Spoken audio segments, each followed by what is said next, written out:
Alhamdulillah wa ashhadu an la ilaha illallah wahdahu la sharika lah. Praise be to God. I bear witness that there is no God except the one God who is doing everything. God is doing everything. And some people added a few things. Lisa, the other day, was telling me she added, and I wholeheartedly submit to him. Next, another complete sentence. God is doing everything, and I wholeheartedly submit to him. Because this ultimate conclusion that God is doing everything sheds a whole new light on the idea of submission to God. Because from now on, you will not be an objector, you will not be unhappy with anything. If you're unhappy with anything, you're an objector. If there is anything that causes unhappiness, you have to find out what it is and eliminate it. Look for the non-Quranic situations in your life. Eliminate them. You must live, you must be sure that everything in your life is Quranic. Quranic means the word of God. In the meeting in San Diego, the one fellow over there, the objecting fellow, was saying that out of this research came the dating for the end of the world. In the first book, The Computer Speaks, as you remember, I said that the end of the world, God says that the end of the world is 2280 AD or 1710 AH. Both of them multiples of 19. Okay, he said that this is a very dangerous thing to say. Now, why is it dangerous? Whether it is correct or wrong, why is it dangerous? First of all, we're not going to live until that time. Second of all, if it is wrong, why is it? It's a piece of information. I must mention here that the three minimum requirements in the Quran, in Surah 2, verse 62, and also the same thing is repeated in Surah 5, it says the minimum requirements are believe in God, believe in the hereafter, lead a righteous life. These are the three minimum requirements. You make it to heaven if you believe in God alone, believe in the hereafter, and lead a righteous life. There's nothing about Moses and Jesus and Muhammad. You don't have to believe in them. There's nothing about the Quran or the Bible or the Gospel. You don't have to believe in them. There's nothing in there about anything. There's not about the angels. You believe in the angels? Of course you believe in the angels, but it is not a requirement. It's a piece of information. It's an additional piece of information. There's a difference between the knowledgeable person and an ignorant person. And all of them, if they satisfy these three requirements, they make it to heaven. But to believe in the angels, the messengers, the scriptures, all these are additional pieces of information, valuable pieces of information. And one of the valuable pieces of information is that God put in the Quran the end of the world. So this khutbah will be devoted to this. First of all, the Quran is God's final message to the world. God is the only one who knows when the world will end. And God wants to tell the world about the end of the world and when it will be. And God put it in the final message to the world. So it is not me who is saying or predicting the end of the world. It is the all-knowledgeable God Almighty that is saying in the Quran when it will end. And it goes like this. In Surah 20, verse 15, God says, I will not keep the end of the world hidden. And in Surah 15, God says, we have given you, O Muhammad, the 7 pairs. The 7 pairs. 14. And the letters that I showed you in the first khutbah are 14. 14 sets. So they are, as you see, a fantastic miracle. And God is telling Muhammad what a blessing it was that God gave him these 7 pairs. Now, when the Quran was revealed, there were no numbers. This ALM, the first verse of Surah 2, for example, you can look on them as letters, and you can also look on them as numbers. This is 71. This was 71 at the time of revelation of Quran. We did not have these numbers when the Quran was revealed. A is 1, L is 30, M is 40. 1, 30, 40, the total is 71. You add the 14 sets of numbers, and they give you 1709 total. So we have given you, O Muhammad, the verse, when you look at it carefully in view of all the Quran, that from Muhammad to the end of the world, or from the Quran to the end of the world, 1709 years. After you complete 1709 years, you go into 1710. After Hijrah, which is a multiple of 19, there is one flag goes up, a sign, a confirmation. The corresponding year, AD, is 2280, which is also a multiple of 19. Another flag goes up. This discovery happened in the year 1400. AH. And it said that the end of the world will be 1709. I mean, the total number of the letters was 1709. So how many years are left? How many complete years? Because 1710 will not be complete. Before the end of 1710, the world will end. 309. And immediately a flag goes up. We find in Surah 18, the people of the cave. God didn't tell us how many there are in the cave. And God goes out of his way to tell us, I'm not going to tell you how many there are in the cave. 3, and people say 4. 5, and people say 6. Or 7, and people say their 8 is a dog. Say, God knows how many there are. So I'm not going to tell you how many, but he tells us how long they lasted in the cave. 300 increased by 9. Why? This is a Quranic number. And you look in the surah, and it tells you why God told us about the people of the cave. It says, to remove all doubt about the end of the world. I'm going to say it in Arabic and the translation in English. I mean, what is more straightforward than that? It says, وَكَذَلِكَ أَعْثَرْنَا عَلَيْهِمْ لِيَعْلَمُوا أَنَّ وَعْدَ اللَّهِ حَقٌّ وَأَنَّ السَّاعَةَ لَا رَيْبَ فِيهَا. That the end of the world, there is no doubt about it. Now, so this, to remove all doubt concerning the calculations, this is connected with the end of the world. We have given you the 7 pairs. It's connected with the end of the world in Surah 15. The verse before that, before we have given you 7 pairs, God says that God is the omniscient, who knows, the creator, the omniscient, who knows everything and knows when the world will end. وَإِنَّ السَّاعَةَ لَآتِيَةٌ فَاصْفَحِ الصَّفْحَ الْجَمِيلَ إِنَّ رَبَّكَ هُوَ الْخَلَّاقُ الْعَلِيمُ. That your Lord is the creator, the omniscient, who knows when it will end. We have given you 7 pairs and the great Quran. So all these signs together tell us that there is no doubt. But it is a piece of information. It is not required to go to heaven. The minimum requirements are believe in God, believe in the hereafter, lead a righteous life under any name. If you're a Buddhist or Hindu or Christian or Jewish or Muslim, under any name, if you worship God alone, the creator of the universe, and believe in the hereafter, heaven and hell, resurrection after death, and lead a righteous life. You can't just believe in God and the hereafter and be a nasty, bad person, liar, cheat, and all that. You have to lead a righteous life. So these 3 minimum requirements will lead you to heaven. Belief in the messengers, Muhammad, Jesus, Moses, is not required. The angels is not required. Believing in the scriptures is not required.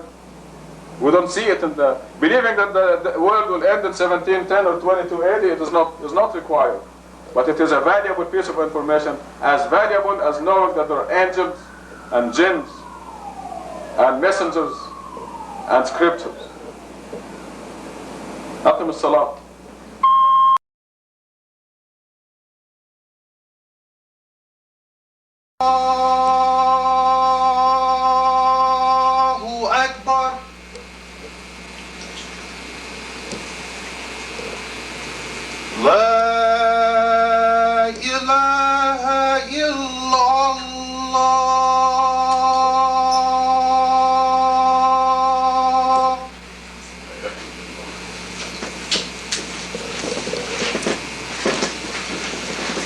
الحمد لله وأشهد أن لا إله إلا الله وحده لا شريك له. Praise be to God. We bear witness that there is no God except the one God. We are a very fortunate generation, and this is understatement of the year. In Surah 32, God says that certain people have no idea how much joy and happiness await them. And we have no idea how fortunate we are, but 50 years from now, the future generations will realize how fortunate we are. We are the pioneers of something that is very special. About 50 years ago, for example, God's miracles through His messengers existed without any proof. And even now, our generation, excluding the pioneers that we have become, you go to them and say, Moses threw down the staff and it became a snake. And they say, sure. Oh yeah, sure. The unbelievers. Even the believers have doubts. You tell them Jesus revived the dead. And say, oh, maybe he just fainted or something, or he was just, he was sick or something and he came back to life. They do not believe those miracles. But now, God gives us the first tangible evidence that when Moses threw down the staff, it became a snake. Because what we have, and turns out that this has been always the case in the scriptures, in the Bible, in the Old Testament, the New Testament, everything that God sent down, everything that God created, you and me and the sun, the moon, the stars, they all have God's signature on them. The scriptures are mathematically composed, numerically structured, beyond human intelligence, so every statement in the Quran becomes proven with physical evidence. So when the Quran makes a statement, Moses threw down the staff and became a snake, this becomes a physical evidence proving it. Because it is mathematically composed by God Himself. It is authenticated by the mathematical composition that comes only from God, not from a human being. And God was an eyewitness there. God was an eyewitness who saw Moses throw down the staff and it became a snake, and He's telling us in a numerically structured statement. And the same is true with Jesus revived the dead. Every statement in the Quran is physically proven beyond doubt. So that's how, this is the fortune that we are not aware of. And this is how fortunate we are, is that we have now, you read the Quran and you have full confidence in everything it says, including many things that are unbelievable, like Moses throwing down the staff and having it turn into a snake. God says in the Quran in Surah 41 verse 53, I will increase my evidence. I will continuously increase my evidence until everyone believes that this is the truth. So when I'm going to talk to you today about the miracle of Quran, again, because there's some new evidence that just came out confirming this statement of God that He will increase His evidence. So initially, we said that the first verse of Quran consisted of 19 letters. And the number of surahs, 114, is a multiple of 19. And they said, well, this is coincidence. This came out first. And then we found out that in surah entitled Q, there are 57 Qs. The only other surah initialed with Q also had 57 Qs. 19 times 3, and 19 times 3, 19 letters in the first verse, 19 times 6, the Quran surahs. And people said, coincidence.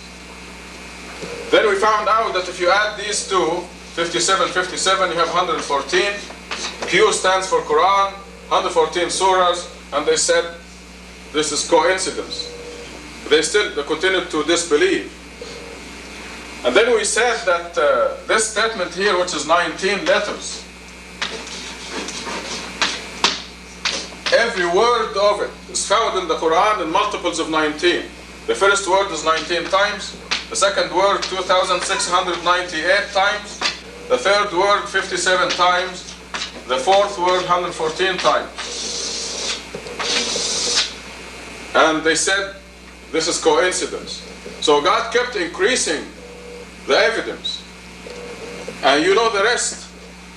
You know that the letter Nun in Surah Nun is 133, multiple of 19. You know that we have, I'm just to remind you of a few of those, so you will be the people who appreciate the Masjid Tucson miracle more than anybody else. There are 7 surahs initialed with Hamim, HM. 7 chapters constituting about 1/10 of the Quran. And you count these letters in the 7 chapters, and you have 2,147 of these letters in the 7 chapters. This is 19 times 113. If only one ha, one h, or one m was lost or added or substituted in the last 1400 years, this will increase by 1 or decrease by 1, and the whole thing disappears. The whole thing collapses. So you can see the mathematical composition that is beyond human intelligence and has to be from God. The thing that gives you confidence that when Moses threw down the staff it became a snake, it's like you're an eyewitness. You're just as good as an eyewitness, if not better. When Moses threw down the staff and became a snake, how many people saw that? Very few people who were inside the palace hall with Pharaoh. And how long did it last? A few minutes. And that was it. That was the end of it. The miracle happened. A few people saw it. It was over in a few minutes. But this miracle of Quran is continuous, forever. It is perpetual. It is doing 2 things. It is a continuous miracle until the end of the world, and it confirms all those temporary miracles that were limited by time and space, like Jesus reviving the dead. How long did it take for Jesus to revive Lazarus? How many people saw Jesus revive Lazarus? But now we know, now we are witnessing that miracle now. Millions of people, by mathematically composed statements, authenticated by God Himself. We know that this is not man-made. God wrote that, and who was an eyewitness? So when this came out, they said, we don't believe it. I just received a review written by something Philip. Philip is the last name. It's not our Philip here. Some other Philip. And they finally admitted that there are 4 or 5 surahs that actually have multiples of 19. What they admitted was the Qs, that these are 57 in each of the Q initial surahs. So that's 2 surahs. The end in Surah 68, they said that yes, this is correct. The Yasin, YS, initial surah, Surah 19, KHYAS, 5 initials. What was the other surah? I think this is it. And they said this is not enough to establish a pattern. It is pure coincidence. Okay, so they don't, but at least finally they admitted that there is something here. About the HM surahs, they said, why is he adding them together? And they raised all kinds of strange questions. So what you will see in the next issue, the Muslim Perspective, not this one, not October, but November, is that it is obvious that God is increasing His evidence, just as He said in chapter 41, and that those people will continue to say, no, we don't believe, in order to expose and confirm the hardcore unbelievers who will end up in the lowest pit of hell. The reason I'm saying this is that Lisa yesterday found something else. This khutbah should be given by Lisa, by the way, but this fits in the mainstream of the... this is really profound, as you will agree. And if you want more details, you can ask her afterwards. There is something in the Muslim perspective of last month where, let me get one of those Qurans to explain to you what the deal is.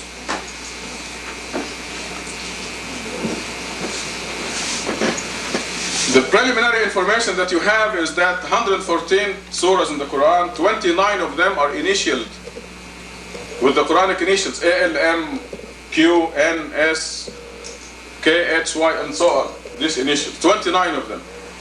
The first initial, as you know, is in surah number 2, verse number 1.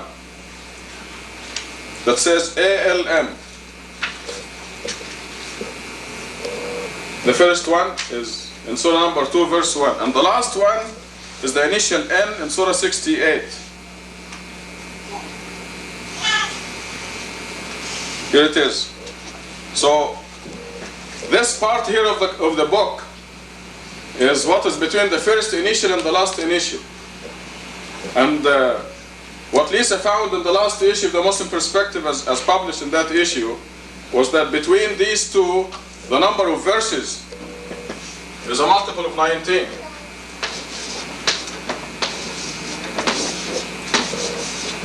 $5,263 between the first initial and the last initial. It's a multiple of 19. 19 times 2, 7.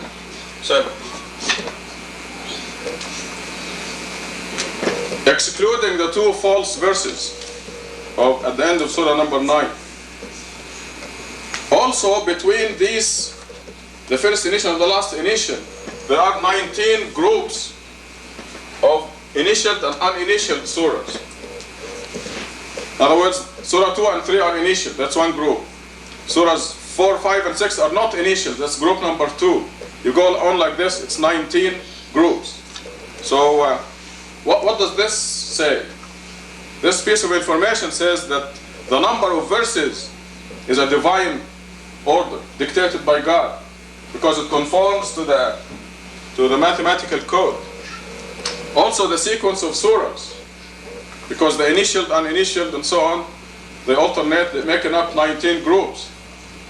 Now last night what she found was really profound and has to do with this part here. Okay, now in the whole Quran, the word Allah is a multiple of 19. Allah is mentioned 2,698 times. And God chose to put the first initial in Surah 2, the last initial in Surah 68. So what she did is add up the number, the word Allah that happened here.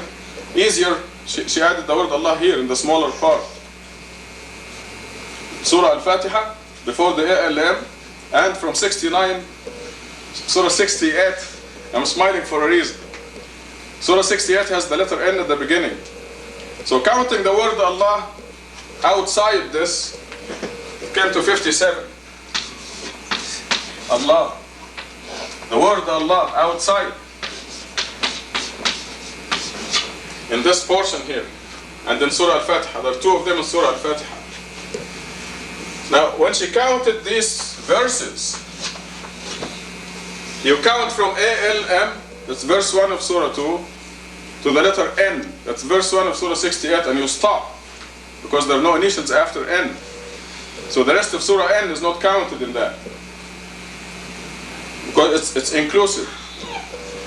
Now, when you count the word Allah, in between here, the difference is 2641. You deduct this from the total number of Allah, which is also a multiple of 19, of course. But God knows that the people who look at this, what does this tell us? This tells us that the number of the verse is dictated by God. The number of the verse. And if you look at Yusuf Ali, you see that he changed the numbers because it sounded better to him. You know, because the numbering of the verses is strange in some places and he couldn't take it. So he played around with it. Now we wouldn't dare do that. And in spite of the things that happened in the last 1400 years, the Quran comes to us unscathed, with the numbers of the verses exactly right. I'm talking about the numbers of the verses and the numbers of the surahs, as you will see before the end of this khutbah. Okay, I was saying that when you count the verses, you start with the ALM and you end up with the N. So you have all of Surah 68 not counted in this because it is outside that range, verse-wise. So God knew that the unbelievers would say, why don't you count the word Allah in Surah 68 also?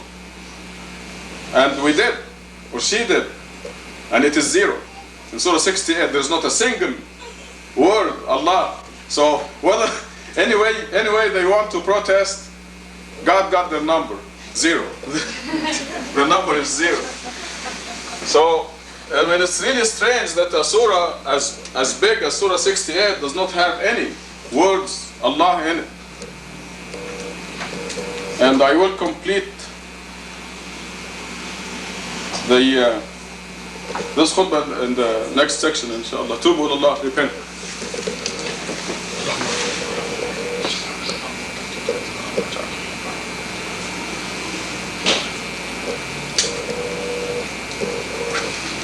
Alhamdulillah wa ashhadu an la ilaha illallah wahdahu la sharika lah.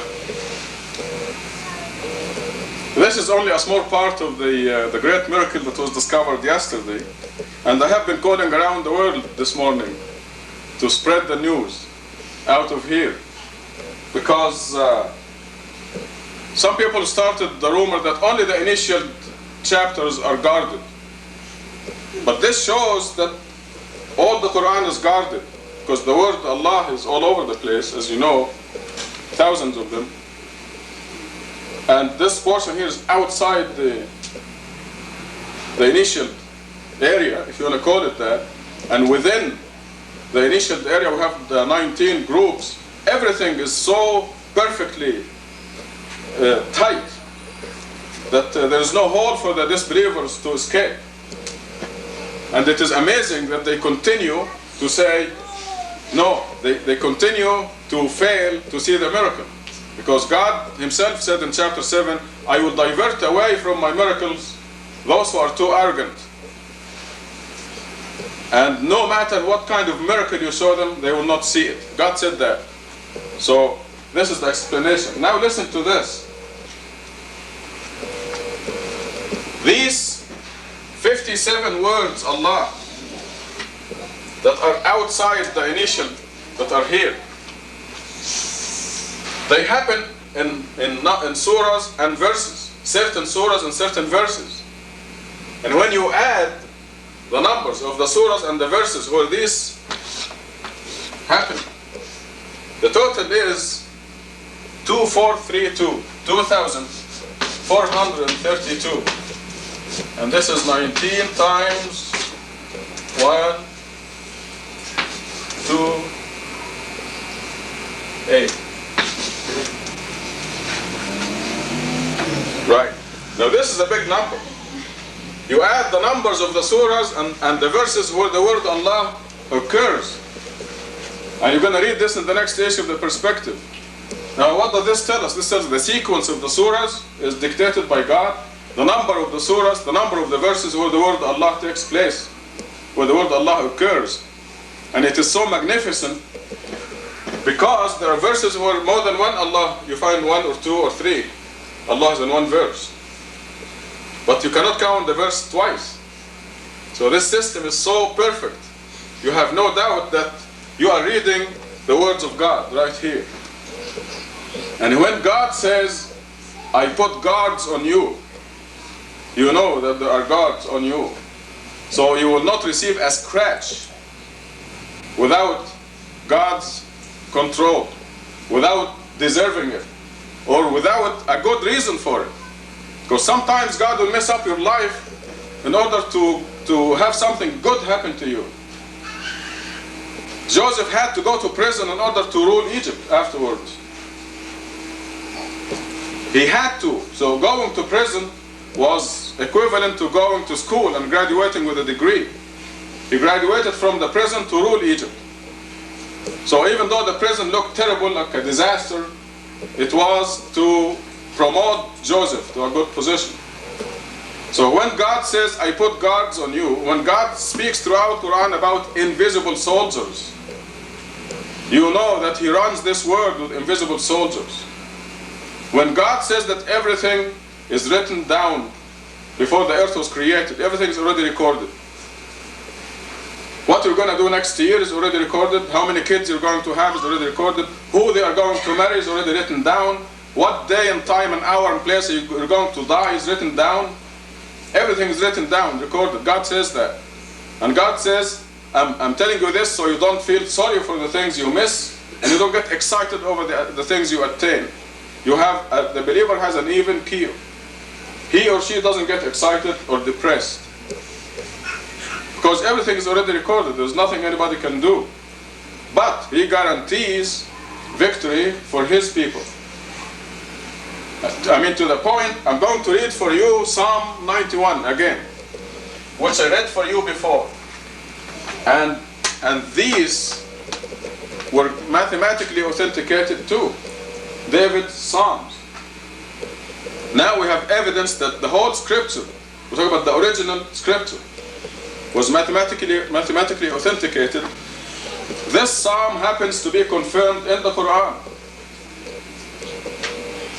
When God says, I'll make you a king or queen on earth, you know that this is from God and you know that it is the absolute truth. When God tells you, I'm doing everything, you know this is the absolute truth. And when you pass the initial tests, and you worship God regularly and you do the 5 prayers, certainty will come to you. I'm smiling because this is something that we live every day. We lived it today. God was showing us that we are not doing anything. Even the words we utter. God is doing everything. And when He says this, you know that it is the absolute truth. Here is Psalm 91. Very quickly. You who dwell in the shelter of the Most High. This means every believer. It's talking to you. Who abide in the shadow of the Almighty. You've decided to join God. You abide in the shadow of the Almighty. Say to the Lord, my refuge and my fortress. This is what you said. You decide to tell God, my Lord, you're my refuge, you're my fortress. For He will rescue you from the snare of the fowler, from the destroying pestilence. With His pinions He will cover you. Under His wings you shall take refuge. His faithfulness is a buckler and a shield. One of God's name in the Quran is the faithful. When you tell God, I'm going to join you, I'm going to be with you, I'm going to believe your word, God is faithful to you. And He will fulfill His part of the promise. You happen to have no power and He has all power. You can do nothing for God, but He can do everything for you. Okay, David goes on and says, with God's inspiration, you shall not fear the terror of the night, and the arrow that flies by day. You shall not fear the pestilence that roams in darkness, nor the devastating plague at noon. Though 1,000 fall at your side because of the AIDS disease. No, that's from me. It will not touch you. Though 1,000 fall at your side, 10,000 at your right side, near you it shall not come. This is what God is saying. These are God's words that He reveals through David. The Psalms were written by God through David's mouth to teach us. And you know every word in it is true. It is confirmed by the Quran and by this fantastic mathematical code whose parameters are increasing and the evidence is piling up beyond belief. Rather, with your eyes shall you behold and see the requital of the wicked. As a person of God, you're going to see that the people who are unjust to you, they're going to get it sooner or later. And the Quran repeats that even if you don't see it, they will get it. God will let you know. You know, they may persecute you until the last week of your life, and you may not see it. This is what the Quran says, whether you see it or not, they will get it. But if you're alive, you will see it. God will let you know. Because you have the Lord for your refuge, you have made the Most High your stronghold.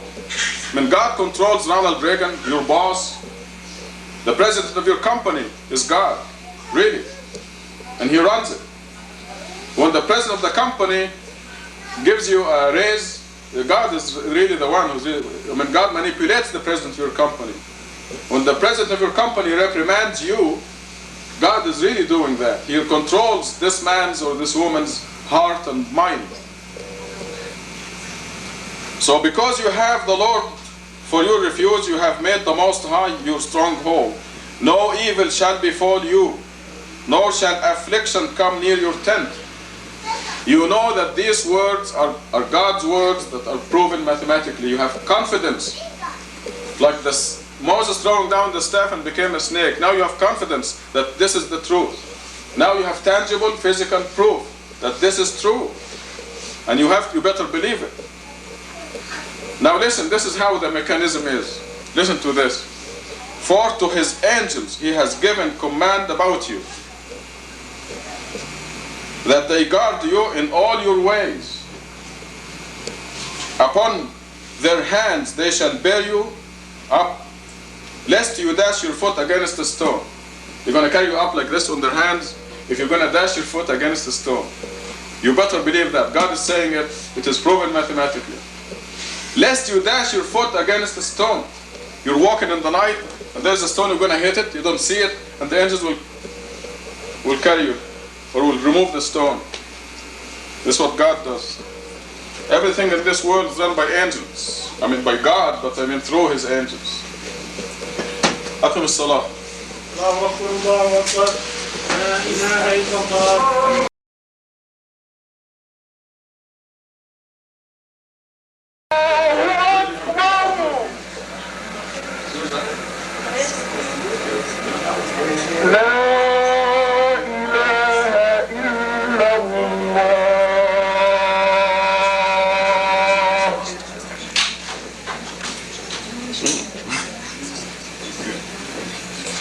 Alhamdulillah, we praise God. وأشهد أن لا إله إلا الله وحده لا شريك له. And we bear witness that there is no God except the one true God. It all began a few billion years ago when an angel named Satan entertained supercilious thoughts that he can be a God besides God. And God decided that one way of letting Satan find out is to call his bluff and make him a God. Now a God cannot be a God without two things: a dominion and constituents. And to provide Satan with a dominion, God created a billion galaxies containing a billion trillion stars contained in a universe that is 26 billion light years across. And to emphasize the insignificance of Satan's dominion to be, which is the planet Earth, God created 6 other universes, even bigger than this one. And then eventually God told Satan that this little mote in the smallest and innermost universe called planet Earth will be your dominion. God equipped the planet Earth with the means to support life for plants, animals, and humans.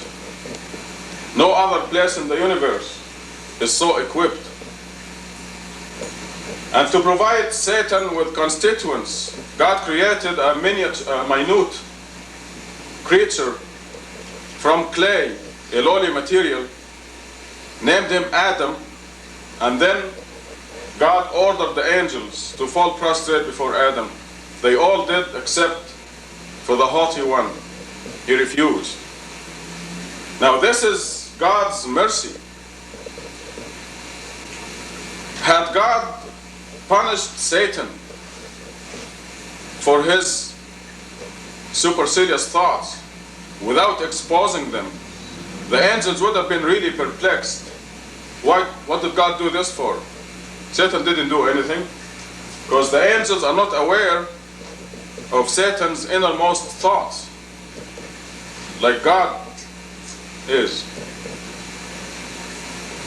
So God exposed Satan as a haughty rebel, and then told him that he will have this dominion and these constituents, the descendants of this creature Adam, who happen to agree with Satan's point of view, namely that God alone is not enough. We have 2 points of view. God's point of view, that God alone is the absolute Lord and Master, no one else. And then we have the other point of view, that God alone is not enough, that we can have some other lords and masters besides God. So all the human beings, the descendants of Adam, who agree with Satan's point of view, were destined to be Satan's constituents. Satan's constituents were not assigned to him involuntarily. God consulted each one of us. He asked us, do you want to take a test where you choose between my point of view and another point of view? Do you want to take a test where you choose between me as your only Lord and Master, or to have another Lord and Master besides me? Every constituent of Satan was consulted. Every single human being was consulted, and we said yes. The human being said yes. Other creatures said no. They were afraid. There must have been incentives that made us agree to take the test. One incentive is the fantastic, the awesome reward for those who make it, those who pass the test. That is a positive incentive. The other reason probably was that we overestimated our intelligence. We said, of course we're going to choose you. You know, it's going to be stupid if we choose anybody else. We're going to take the test. You and I said that.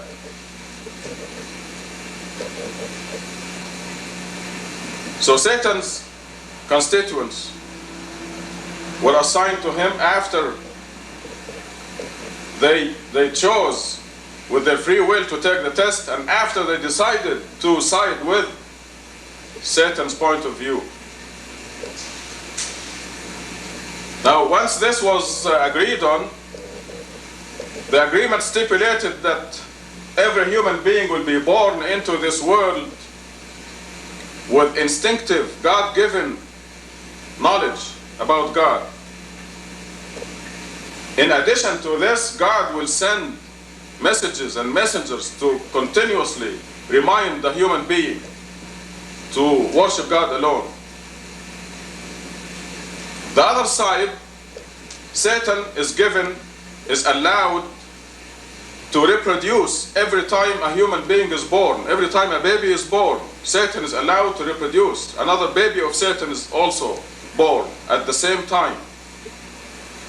And this piece of Satan will attach itself to the human being from birth to death, and will continuously talk Satan's point of view to you and me, to the human being, saying God alone is not enough.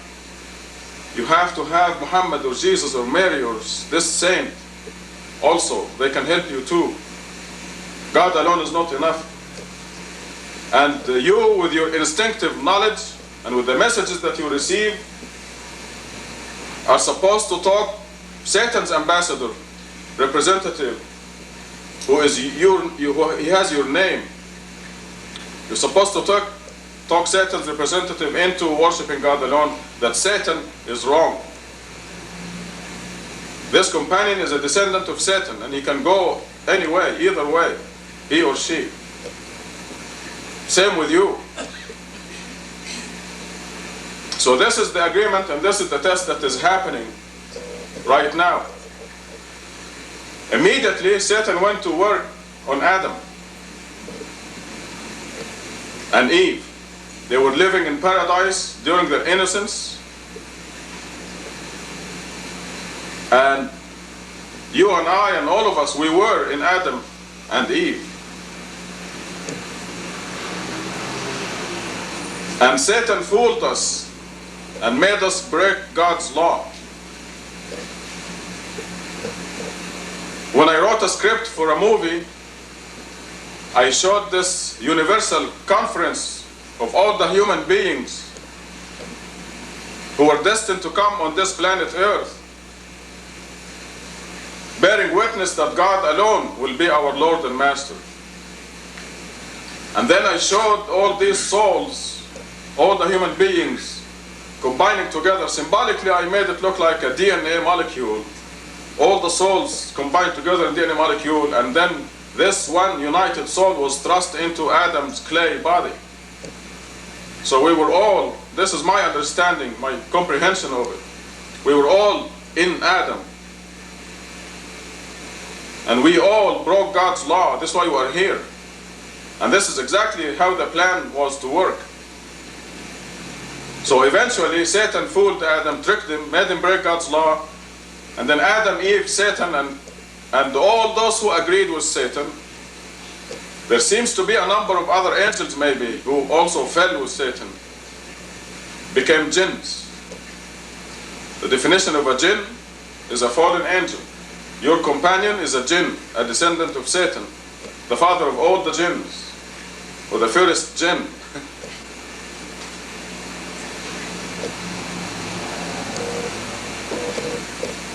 Adam, Eve, Satan, and anyone who agreed with Satan's point or who broke God's law or agreed with Satan's point of view were sent to prison. And their prison is this universe, our universe. 26 billion light years across. This is Satan's prison cell. And it's too small for him. He can't go, he and his descendants cannot go beyond the smallest and innermost universe. This is his prison cell. And we read in the Quran that they continuously try to break out of it, and go listen to the secrets in the other universes. And they can't, because this is a well-guarded universe, our universe. Our universe again has 1 billion galaxies, and our neighbor galaxy next door is 2 million light years away. So this shows you the insignificance of Satan's dominion. The earth and everything on it. If it disappeared right now, nothing will happen to God's domain. Nothing. You go to the edge of our galaxy, the Milky Way, you will not even see the solar system, let alone the planet Earth. You cannot see the solar system, which is 4 million miles across. You cannot see it from the edge of our universe. Now, what I want to share with, this is an introduction only for the second khutbah. I want to share with you a personal experience that teaches all of us the limitations of Satan and the whole idea of creating these 7 universes and the whole human race.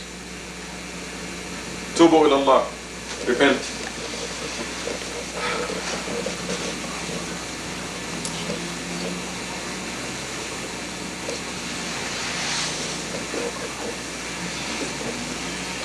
Alhamdulillah, we praise God. وأشهد أن لا إله إلا الله وحده لا شريك له, and we bear witness that there is only one God, we worship only one God, we side with God's point of view, that God alone is our Lord and Master, that there is no other creature, no saint, no prophet, nobody can help us or harm us, dead or alive. Only God is our Master, and only God hires and fires and gives health and happiness. Only God. What I want to share with you is a conclusion that is very solid in my mind and in the minds of most of you, that Satan decided, since he is to whisper to us and talk us into accepting his point of view, this is the agreement, that he, instead of wasting his time with the followers, he will capture the leaders, the Pope. Okay. 900 million Catholics listen to the Pope. So why should he waste his time with 900 million people when he can just capture one? In Muslim countries, religious schools, Al-Azhar in Egypt, for example, children start going from first grade. Al-Azhar has from first grade to the PhD level. And certain children will start Al-Azhar from the first grade. And Satan knows that these children will grow up to be quote-unquote religious scholars who will lead the people and will teach them the religion. The Imams, that talk about the Imams of jurisprudence, Shafi'i and Malik and Ibn Hanbal and those. Millions of people followed them. So why should he waste his time with individuals when he can catch the leader and mislead the millions by misleading one leader? So this is his method. So this has been his tactic ever since he came down to this earth, was to look for the leaders and catch them, possess them. And it's very easy in the Muslim countries. There is the Islamic University in Medina, and everybody who's going there is going to teach other people. It's always going to take these people. He and his assistants, or just him by himself, he possesses all those kids, all the students. So they graduate into his lab, and they do his orders. They carry out his commands. Now, my personal experience, the miracle of the Quran has grown to overwhelming proportions. It is going to overwhelm the world. And let me interrupt here and give you the latest development. This was discovered yesterday or the day before yesterday. And it's very quick, but it shows you how the miracle is growing to undeniable proportions. It's going to overwhelm even the enemies of the Quran. What was discovered yesterday or the day before yesterday was that the Quran contains numbers. 1, 2, 3, 4, 5, up to 12, and then 19, and then 20, 30, 40, 50, 60, 70, 80, and then after 80 comes 99, and then 100, 200, 300, 1,000, 2,000, 3,000, 5,000, 50,000, 100,000. These are all the numbers in the Quran, without repetitions, of course, as you know. When you add these numbers, the total is 162, 134. I may be mistaken. I think it is 162, 134.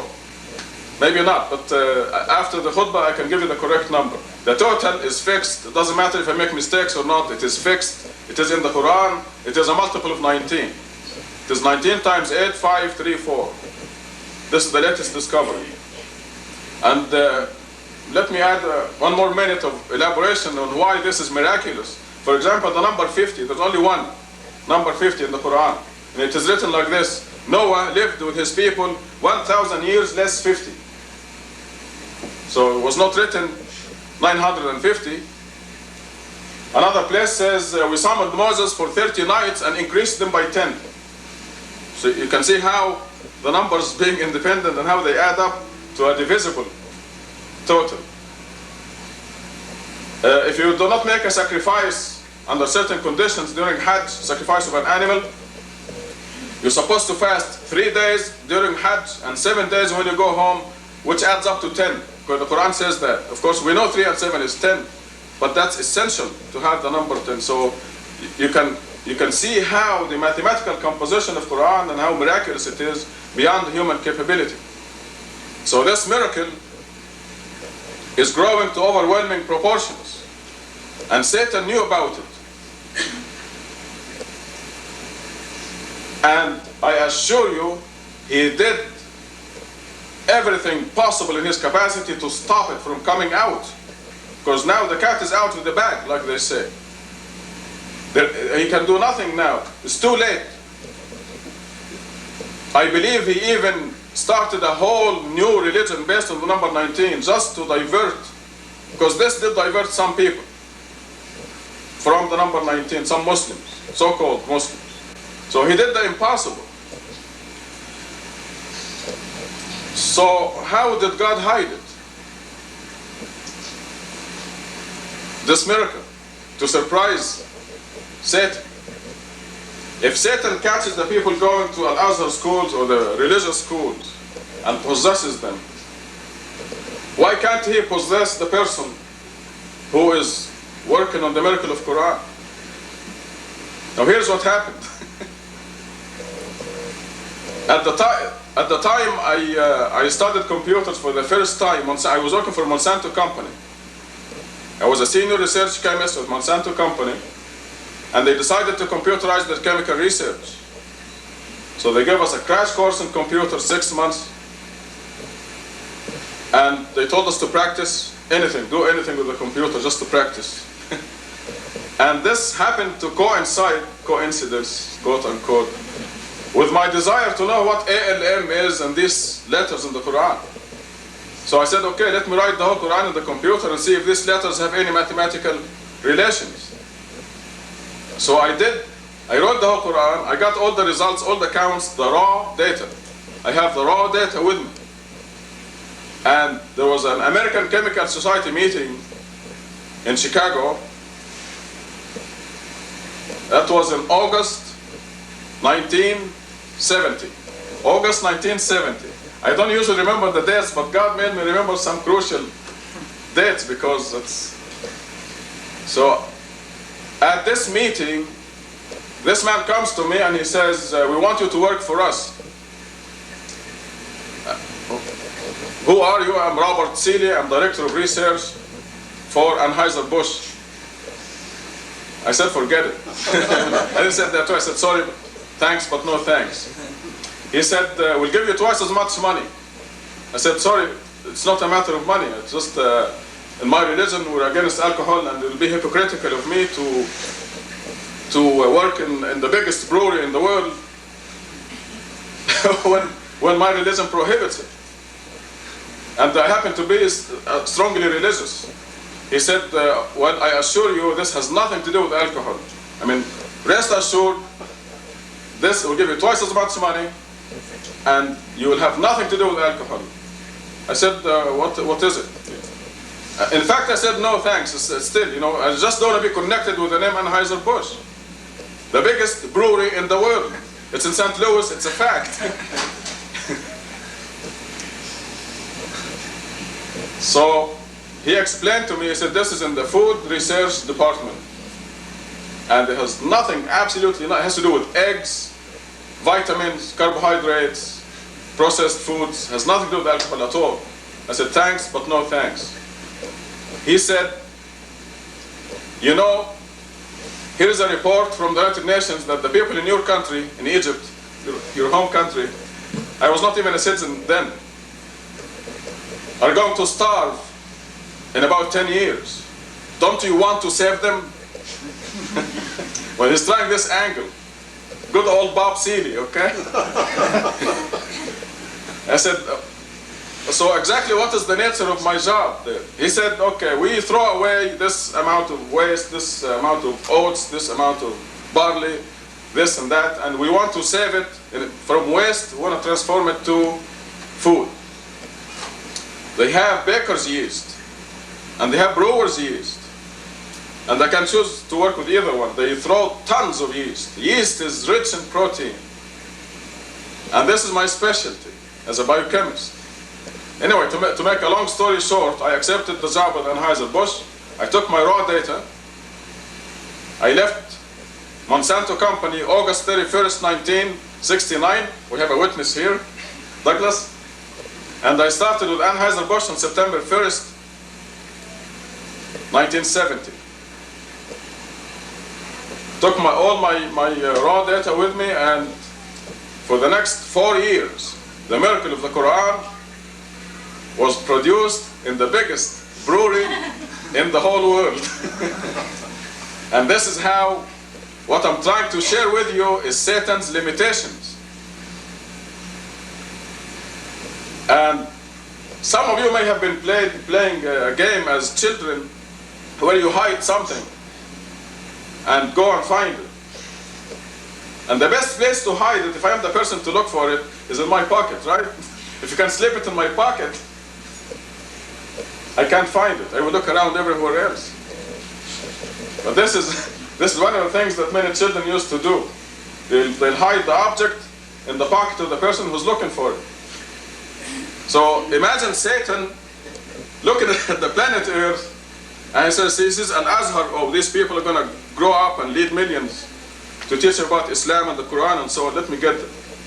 And he will look and see, and has the biggest brewery in the world. Nah, this is mine. This is my pocket here, forget it. But inside that biggest brewery was the miracle of Quran came out. What does this tell us? It tells us that Satan has limitations where he does not know everything that's happening on the planet Earth. God knows what the heart of an ant out there is doing. Every atom in the universe, this is a quotation from the Quran, not a single atom is out of God's vision or control. But you can see Satan unable to detect a significant event like this. It was hidden from him, so he couldn't put up any obstacles against me. And this is what I want to share with you. Akim as-salam. No.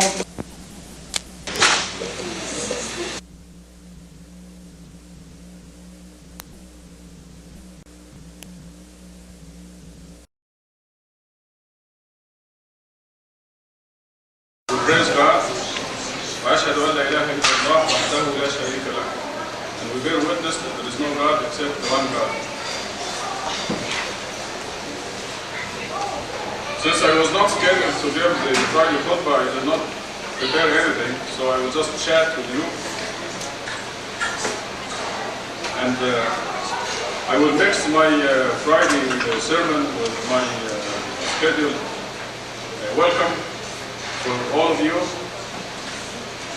It is really a privilege and an honor for me to welcome the most important people on earth.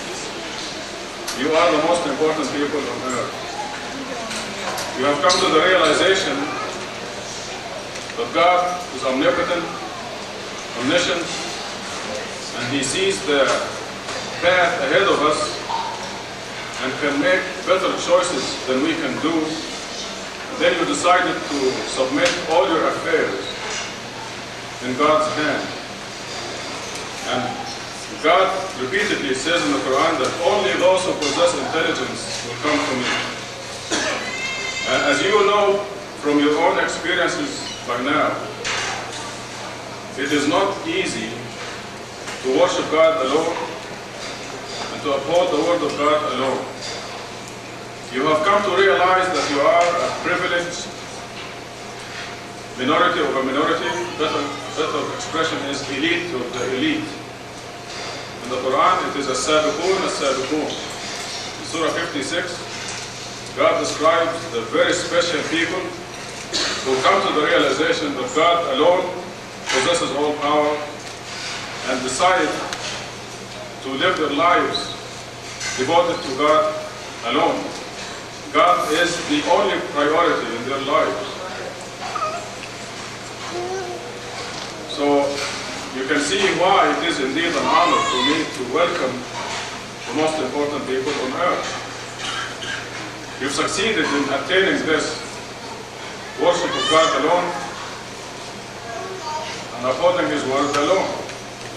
God says in the Quran in Surah number 3, God ordered us to say, Qul, say, Allahumma, our God, say, Allahumma, our God, Malik al-Mulk. So God described Himself as Malik al-Mulk, possessor of all possessions, possessor of all things. A repeated statement in the Quran is لله ما في السماوات والأرض. To God belongs everything in the heavens and the earth. God is Malik al-Mulk, the owner of all kingship. Nobody owns anything in the heavens or the earth. So any intelligent creature will associate himself with the one who possesses everything. He's the one who possesses all the provisions. He's the one who controls your health, your wealth, your happiness. And this is stated very clearly in Surah 54. وَأَنَّهُ هُوَ أَغْنَى وَأَغْنَى. He is the one who makes you rich or poor. He is the one who decides whether you are happy or miserable. وَأَنَّهُ هُوَ أَضْحَكَ وَأَبْكَى. He is the one who makes you happy or miserable. With the understanding that God does not make us miserable, but God's law dictates that we can make ourselves miserable according to God's law. But nobody can make you happy or miserable. Only God. And this is precisely why God says only those who possess intelligence will come to me. So God says, say, Allahumma Malik al-Mulk, our God, possessor of all possessions, the owner of everything in the heavens and the earth. You give possessions to whomever you will, or you give kingship to whomever you will. وَتَنْزِعُ الْمُلْكَ مِمَّنْ تَشَاءُ. You remove possessions or you remove kingship from whomever you will, or remove power from whomever you will. وَتُعِزُّ مَنْ تَشَاءُ. You give dignity to whomever you will. God is the only source of dignity and respect. وَتُذِلُّ مَنْ تَشَاءُ. And you humiliate or you remove dignity from whoever you will. بِيَدِكَ الْخَيْرُ. In your hand is all provisions, all good things. God is teaching us to say this about God. إِنَّكَ عَلَى كُلِّ شَيْءٍ قَدِيرٌ. You are omnipotent. So God is teaching us that in very simple terms, that repeated throughout the Quran, that He's the only one who possesses all power. So what are we doing depending on everybody else? You are the people who decided that God is Malik al-Mulk. And as I will introduce you to each other, you're going to see that in each one of you, in the life of each one of you, there are, because you have been put to the test, and you are being put to the test, in the life of each one of you, there are demonstrations and proof that you know that only God possesses all power. You've come across the people who will try to divert you.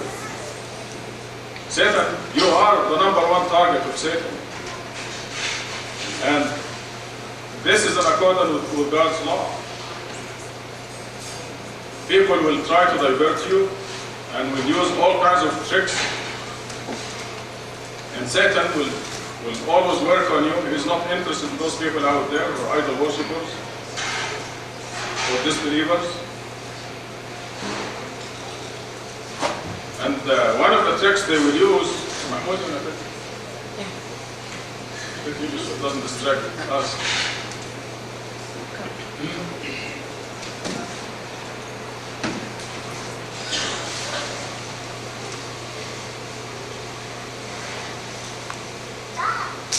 Verse number 2 of Surah 29 says, do the people think they will be left to say we believe without being put to the test?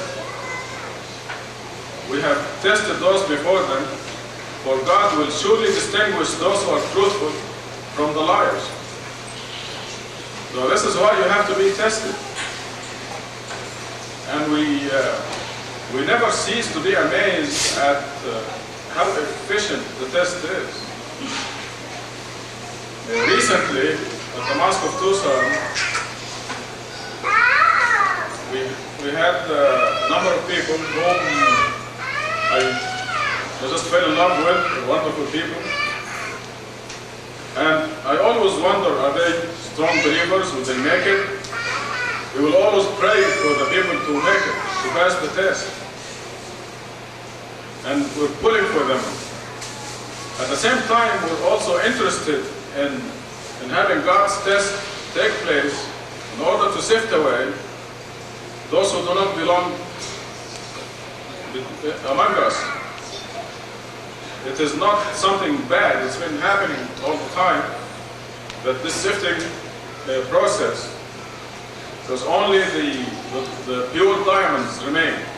Everything else, the foam flows to the top and is removed. These seemingly very strong people were subjected to tests recently. They were told, Rashad is bad, Rashad is manipulating you. And this is by people who are sipping whiskey, as they say that. Don't listen to Rashad. It's surprising how the people were influenced. I tell them, worship God alone, follow the word of God alone. And then somebody is sipping whiskey and telling them Rashad is bad. They say, oh, you're right, Rashad is bad, bye. They flunk the test so easy. This happens. Satan will work on your ego and will say, you're following Rashad Khalifa. And you know better, and I know better. We do not follow Rashad Khalifa. We do not follow Muhammad or Jesus. We do not follow any human being. We follow God. We know that. That's why we smile when they say that. But this is just about one of the last straws. You follow Rashad Khalifa is the polite way, but they usually say you follow the crazy Rashad Khalifa. You have to add some adjective, just to work even harder on our egos. But we make it very clear, we follow Malik al-Mulk, the possessor of all kingship. We follow only God, we follow only the word of God. And as you know, I'm the first one to tell you, if it is my opinion, if it is Rashad Khalifa, don't follow him. Because you'll probably do the wrong thing. If it is, you must be sure you're following God and you're following the word of God. And we will go to any extent to make sure that we are following God and the word of God. We're not following the words of any human being. Tubu ila Allah, repent.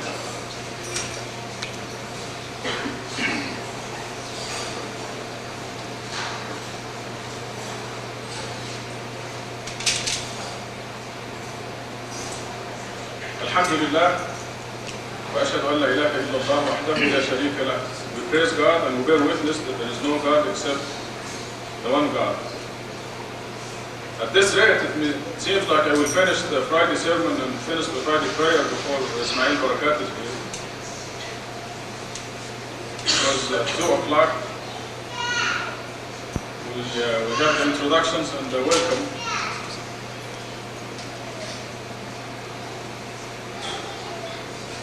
God says, only the intelligent come to me. And when we look at the Quran, almost every page says the only unforgivable offense, if maintained until death, is idol worship. There's only one unforgivable offense at the time of death. When a person dies and he had committed murders and lies and cheats and theft and adultery and aggression, all these are forgivable. God gave us examples in the Quran. Moses killed somebody, one of God's great prophets. There's only one unforgivable offense at the time of death, and that is idol worship, idolatry. Any person with the smallest amount of intelligence will say to himself or herself, if this is the only unforgivable offense, I'm going to avoid any suspicion of it for the rest of my life, all my life. Any hint of idol worship, I'm going to get rid of it. We look in the Quran and it says, in Surah 3, verse 18, that God begins with himself. شهد الله, God bears witness. أنه لا إله إلا هو, that لا إله إلا الله. This is the shahada according to Allah subhanahu wa ta'ala. According to God, the shahada is لا إله إلا الله. والملائكة and the angels, God lists the angels after him. وأولو العلم, and also possess knowledge. So there is the shahada in plain language, in any language, in any translation. God bears witness that the shahada is لا إله إلا الله. And so do the angels and also possess knowledge. Therefore, if I say La ilaha illallah, I'm right. So they tell you, okay, put next to it Muhammad Rasulullah. Where does this come from? Maybe it is perfectly alright. Maybe. But maybe is a maybe. Maybe it's idol worship. Maybe it's perfect. But we're not sure. And any intelligent person who knows that the only unforgivable offense is idol worship will say, since La ilaha illallah is correct, and La ilaha illallah Muhammad Rasulullah is maybe, I'm going to stick with La ilaha illallah. After all, these are the words that came out of Muhammad's mouth. He will not blame me for saying La ilaha illallah on the day of judgment. I'm talking about God will not blame me. And this is consistent through the Quran. In Surah Muhammad, Surah entitled Muhammad, number 47, verse 19, says, فَعْلَمْ أَنَّهُ لَا إِلَهَ إِلَّا اللَّهِ. You shall know that La ilaha illallah. The Muhammadans took it and they put فَعْلَمْ أَنَّهُ لَا إِلَهَ إِلَّا اللَّه Muhammad Rasulullah. They added it, and you'll see it here in the appendix. He said, know that La ilaha illallah, there's no God except Allah, and Muhammad is Rasulullah, his messenger. They added it. And they put it in the calligraphy that looks like the Quran, to the point that people who memorized the Quran were fooled. They thought it is Quran. Because this kind of idolatry became so common that it became part and parcel of the people's beliefs. God says in the surah entitled Muhammad فَعَلَمْ أَنَّهُ لَا إِلَهَ إِلَّا اللَّهِ. So why are they trying to push their idolatry on us? It doesn't make sense. Any intelligent person, knowing that idol worship is the only unforgivable offense, will run away from any suspicion of idolatry. So then they turn against on you and they say, why don't you believe that Muhammad is Rasulullah? Well, the fact that you uphold the Quran is the biggest proclamation that we know that Muhammad is Rasulullah. It's God's message. And we have examples that utterly destroy their arguments. The Quran is the word of God. And consistently, God puts His scriptures ahead of the messengers, the prophets, in the Quran. God describes the believers and those who believe in God, Allah wa malaikatihi wa kutubihi wa rusulihi. God, His angels, His scriptures, and His messengers. The scriptures, the word of God comes ahead of the messengers, always in the Quran, the sequel. So you can ask them, don't you believe that the Quran is the word of God? You say yes. Tell them, okay, and you should say La ilaha illallah, the Quran, kalam Allah. Why don't you say, don't you believe the Quran is kalam Allah, the word of God? Why don't you say La ilaha illallah, the Quran is the word of God? It's the same. This completely shuts them up. They accuse you of being hating Muhammad, which is the exact opposite. They hate Muhammad. And the Quran says that only the hypocrites say Muhammad Rasulullah. They added to that. You put Muhammad's name next to God's name. You can take this to further and say, why not say La ilaha illallah? The sun rises from the east. You know, there's no end to this. Why don't you believe the sun rises from the east? So there are millions of statements that you can put next to La ilaha illallah that are absolutely correct. But this is not the point.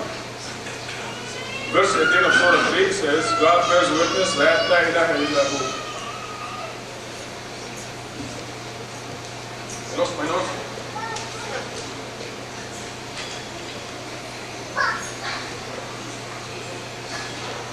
When they tell you, you follow Rashad Khalifa if they're polite, with the crazy Rashad Khalifa if they're normal. You tell them we follow God. We follow God alone. We follow the word of God alone. The principle is very easy. If it is not in the Quran, we have no consideration for it.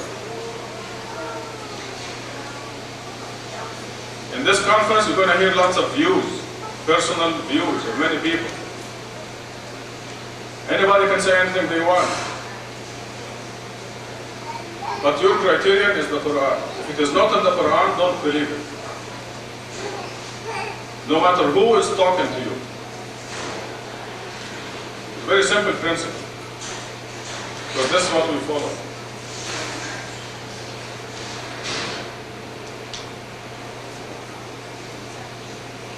Even in this conference, Satan has to be represented, especially in this conference.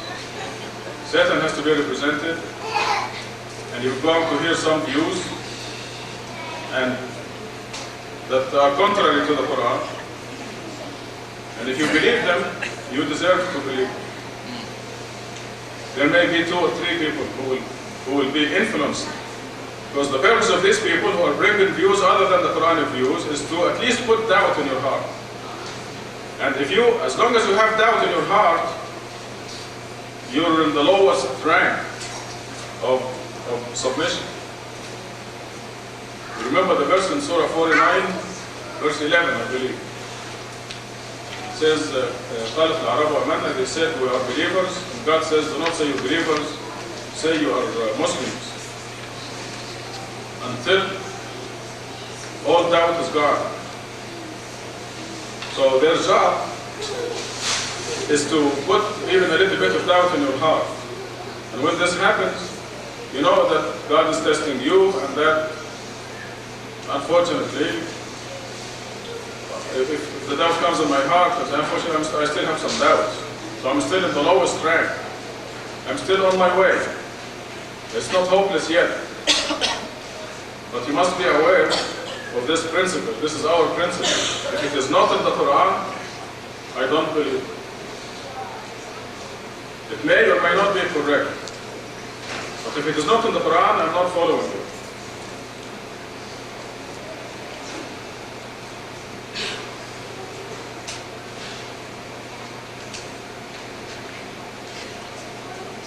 We have time now to do the Friday prayer, and then we will go into, I can't think any longer until Ismail is here. So we'll just go through the Friday prayer, and I'm sure Ismail will get this chance to express his views. He had prepared a very good khutbah on the ink and paper.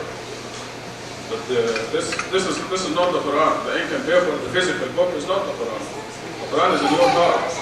And when the Prophet Muhammad was taken to the 7th heaven to receive the Quran, God did not give him the book. Is Ismail here? No. I waited and I waited. Oh, he was supposed to come with you. Yes. When I went, his flight was in. The flight from Los Angeles was here. But he was not. Okay. How about the Washington? The Washington, I have Abdul Wahid here. Okay. But Abdul Wahid has shot it out of that way. Wakili, Valencia, Nobody know and Amin. they were supposed to be, basically the flights were supposed to be at the same time. Okay. I'm glad you brought Dr. Taba Tabai here. We're honored. And where's Abdul Wahid? Brother Abdul Wahid, that you? Welcome to the conference. So it looks like Ismail, we do believe that we'll be late for his own funeral. And now it is confirmed. Atum as-salam.